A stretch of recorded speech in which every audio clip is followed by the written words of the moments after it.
کہ الیکشن ضرورت کس کی ہے؟ الیکشن ضرورت مغرب کی ہے. مغرب کی زندگی کا فکری بنیاد خالق سے آزادی اور خواہش کی غلامی ہے، اور اپنے اس فکر کی بنیاد پر اکثریت کے بہانے سے آپ بتائیں کہ خدا پرست دنیا میں اکثریت دوغلوں کی ہے یا یکسو کی ہے؟ دوغلے انسان قیمتاً خریدے بھی جا سکتے ہیں اور ڈر کے مارے دبائے بھی جا سکتے ہیں.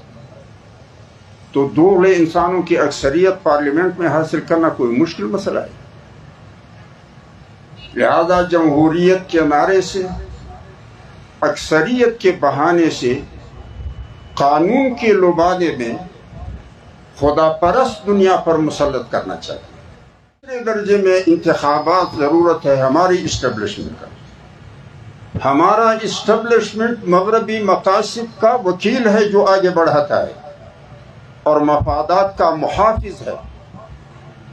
اب یہ ہماری چیخوں کا جو اس پہ اثر نہیں ہوتا ہے، ہماری عزتیں لوٹنے سے ان کو تسکین نہیں ملتی ہے، ہمارے آبادیاں اجاڑنے سے وہ مطمئن نہیں ہوتے ہیں، اس لیے کہ وہ اپنی جاگیر کو بچانے کے لیے اور مغربی مفادات کو تحفظ فراہم کرنے کے لیے کسی بھی ظلم، کسی بھی جبر سے دریغ نہیں کرتے.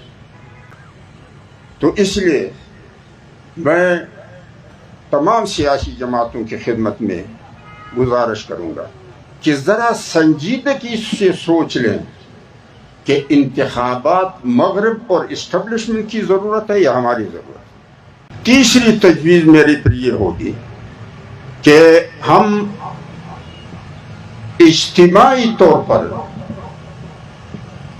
الیکشن کو خیرباد کریں کہ مغرب تم جانو، اسٹیبلشمنٹ تم جانو، اور تمہارا انتظامی، نگرانی، امانتی خطوں کا جانے.